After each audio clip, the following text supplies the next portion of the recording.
জানলে অবাক হবেন যে এই লাড্ডুগুলো সাবুদানা দিয়ে তৈরি। সাবুদানা দিয়ে যে এত সুন্দর লাড্ডু তৈরি করে নেওয়া যায়, না দেখলে বিশ্বাসই হবে না। আর এই লাড্ডু খেতে এত ভালো লাগে, একাই দেখবেন 5-10টা লাড্ডু খেয়ে নিতে পারবেন। দেখে কোনোভাবে বোঝাই যাবে না এটা সাবুদানা দিয়ে তৈরি। যারা সাবুদানা খেতে পছন্দ করেন না, তারাও দেখবেন সাবুদানার প্রেমে পড়ে যাবেন এই লাড্ডু খেয়ে। এতটা ভালো লাগে খেতে, ঝটপট মাত্র কয়েক মিনিটে রেডি করে নিতে পারবেন। নমস্কার বন্ধুরা, নতুন একটা পর্ব দেখার জন্য আপনাদের সকলকে স্বাগত জানাই। আজকে বানিয়ে দেখাবো ভীষণ মজার, মুখে লেগে থাকার মতন সাবুদানার লাড্ডু। এভাবে একবার এই লাড্ডুটা তৈরি করে দেখুন, খেতে এত ভালো লাগবে, দেখবেন রোজ বানাতে ইচ্ছে করবে। আর ভাবতেই পারবেন না সাবুদানা দিয়ে এত সুন্দর লাড্ডু তৈরি করে নেওয়া যায়। তো চলুন, আশা করছি রেসিপিটি অনেক ভালো লাগবে। নমস্কার বন্ধুরা, নতুন একটা পর্ব দেখার জন্য আপনাদের সকলকে স্বাগত জানাই। আজকে বানিয়ে দেখাবো ভীষণ মজার, মুখে লেগে থাকার মতন সাবুদানার লাড্ডু। সাবুদানা দিয়ে যে এত সুন্দর লাড্ডু তৈরি করে নেওয়া যায়, না দেখলে বিশ্বাসই হবে না। আর খেতে তো ভীষণ ভালো লাগে।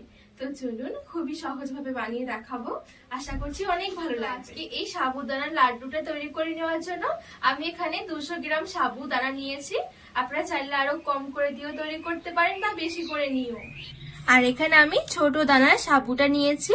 আর এই লাড্ডুটা তৈরি করার জন্য কিন্তু অবশ্যই এই ছোট দানার সাবুটা নেবেন, এতে করে লাড্ডুগুলো অনেক সুন্দর হবে আর খেতেও ভালো লাগবে। এবার একটা বাটির মধ্যে নিয়ে নেব।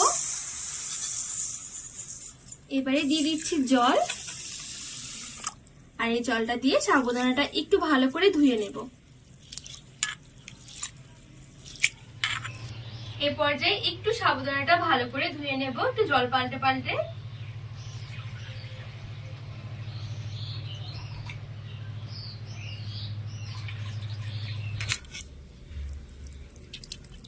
তো এখানে সাবুদানাটা একটু ভালো করে আমি ধুয়ে নিয়েছি।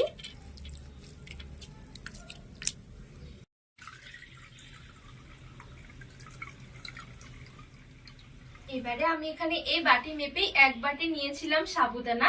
তো এই বাটি মেপে 1 বাটি দিয়ে দেব ফুটন্ত গরম জল।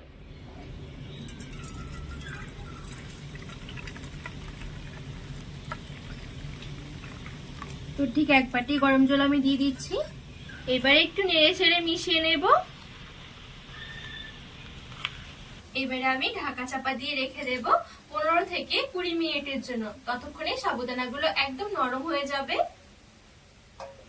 আর এখানে কিন্তু অতিরিক্ত জল দেওয়ার দরকার নেই, যতটা সাবুদানা নেবেন একটু বাটি মেপে নেবেন, ঠিক ওই বাটি মেপে জলটা দেবেন, তাহলে কিন্তু জলটা একদম পারফেক্ট হবে। তো এখানে 15 থেকে 20 মিনিটের মতন আমি একটু সাবুদানাটা ঢাকা দিয়ে রেখে দিয়েছিলাম। আর এখন দেখুন সাবুদানাটা কিন্তু পুরো খুব সুন্দরভাবে একদম ভিজে গেছে। এই দেখুন, পুরো নরমও হয়ে গেছে। আর যে জলটা দিয়ে আমি ভিজিয়ে রেখেছিলাম, সেই জলটাও কিন্তু পুরোটাই টেনে গেছে। এই দেখুন,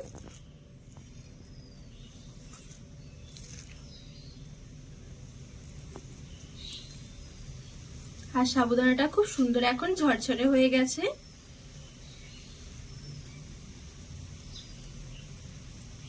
গ্যাস ধরে এখানে একটা কড়াই বসিয়ে দিয়েছি। কড়াইয়ের মধ্যে 3 থেকে 4 টেবিল চামচ দিয়ে দিচ্ছি ঘি। অবশ্যই এখানে ঘিটাই দিতে হবে, তাহলে খেতে ভালো লাগবে। তো এখানে ঘিটা একটু গরম করে নিয়েছি। এবারে এদিকে যে আমি সাবুদানাটা ভিজিয়ে রেখেছিলাম, এবারে সাবুদানাটা নিয়ে নেব এখানে।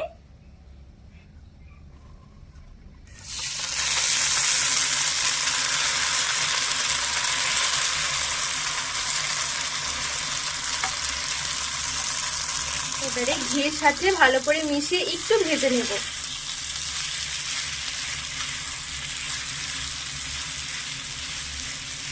গ্যাসের আঁচটা এখন আমি মিডিয়াম থেকে লো আঁচের মাঝামাঝি রেখে দিয়েছি।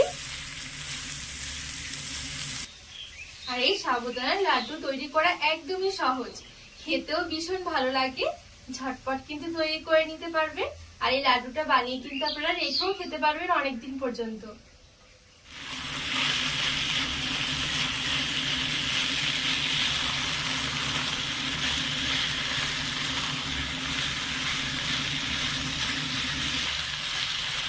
তো এখানে ঘিয়ের সাথে নেড়ে ছেড়ে একটু ভালো করে সাবুদানাটা 3 থেকে 4 মিনিটের জন্য ভালো করে ভেজে নিয়েছি।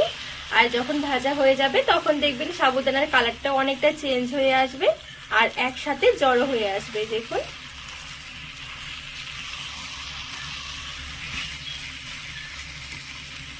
এবারে এইখানে নিয়েছি আমি চিনি।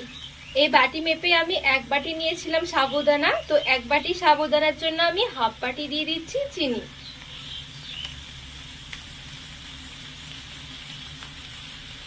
আর 4-5টা এলাচের ভেতরের বীজগুলো একটু গুঁড়ো করে নিয়েছি, দিয়ে দিলাম। এর মধ্যে খুব সুন্দর একটা কালারের জন্য সামান্য একটু দিয়ে দিচ্ছি কেশরের কালার। কালারটা একদমই অপশনাল, তবে দিলে কি লাড্ডুর খুব সুন্দর একটা কালার আসবে, দেখতেও ভালো লাগবে। ভালো করে নেড়ে ছেড়ে মিশিয়ে নেব।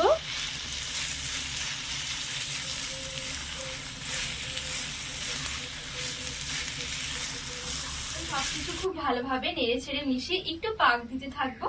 গ্যাসের আঁচটা মিডিয়াম থেকে লো আঁচের মাঝামাঝি রেখে দিয়েছি।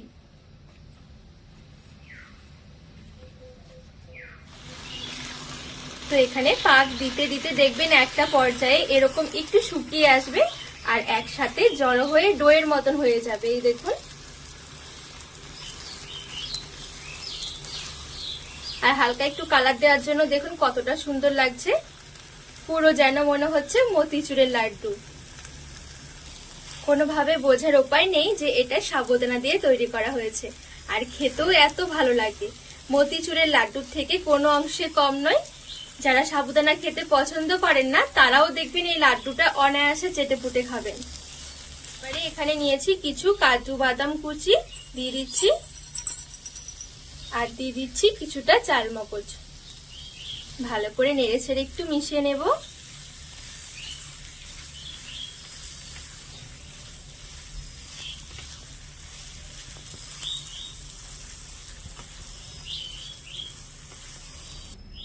তো এখানে খুব সুন্দরভাবে সবকিছু আবারও বাদাম কুচিগুলো দিয়ে মিশিয়ে নিয়েছি। আর এখন কিন্তু লাড্ডুর জন্য এই পুরটা একেবারে রেডি। আর যখন এই লাড্ডুর পুরটা রেডি হয়ে যাবে তখন দেখবেন কড়াই থেকে একদম ছেড়ে আসবে আর এরকম একটা ডোয়ের মতন হয়ে যাবে। তখনই বুঝতে হবে যে লাড্ডুর পুরটা একেবারে রেডি। এবারে আমি গ্যাসের আঁচ থেকে নামিয়ে নেব। এবারে একটা থালার মধ্যে নিয়ে নিচ্ছি আর একদম হালকা করে একটু ঠান্ডা করে নেব। খুব বেশি ঠান্ডা নয়, একদমই হালকা। এবারে এদিকে বাটির মধ্যে আমি একটু জল নিয়েছি। এবারে জলটা এভাবে করে একটু ধরে ধরে আমি লাড্ডুগুলো তৈরি করে নেব। আর লাড্ডুর পুর যেন খুব বেশি একেবারে ঠান্ডা না হয়ে যায়, হালকা গরম থাকবে। এবারে এখান থেকে অল্প অল্প করে নিয়ে আমি লাড্ডুর আকারে তৈরি করে নেব।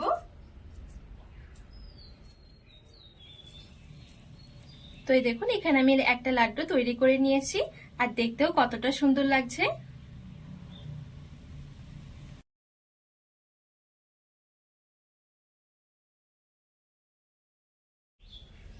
তো বাদ বাকি লাড্ডুগুলো ঠিক একইভাবে আমি রেডি করে নেব।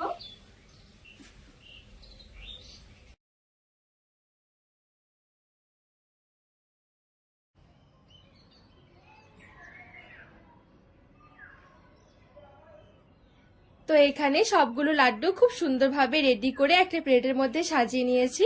আর এই দেখুন দেখতে কতটা সুন্দর লাগছে, দেখে বোঝাই যাবে না এটা সাবুদানা দিয়ে তৈরি করা হয়েছে। আর যাকে একবার এই লাড্ডু তৈরি করে খাওয়াবেন দেখবেন একবার হলেও রেসিপি জানতে চাইবে, এতটা ভালো লাগে লাড্ডুগুলো খেতে। লাড্ডুগুলো এখন একটু গরম রয়েছে, আপনারা চাইলে ঠান্ডা করে একটা বয়ামের মধ্যে ভরেও রেখে দিতে পারবেন। 1 সপ্তাহ মতন কিন্তু এই লাড্ডু ভালো থাকবে। বন্ধুরা আজকে এই সাবুদানার লাড্ডুর রেসিপি আপনাদের কেমন লেগেছে অবশ্যই কিন্তু কমেন্ট করে জানাবেন। আর একবার হলেও বাড়িতে বানিয়ে দেখবেন, খেতে কিন্তু ভীষণ ভালো লাগে। তো রেসিপি ভালো লাগলে চ্যানেলটিকে সাবস্ক্রাইব করে পাশে থাকার অনুরোধ রইল।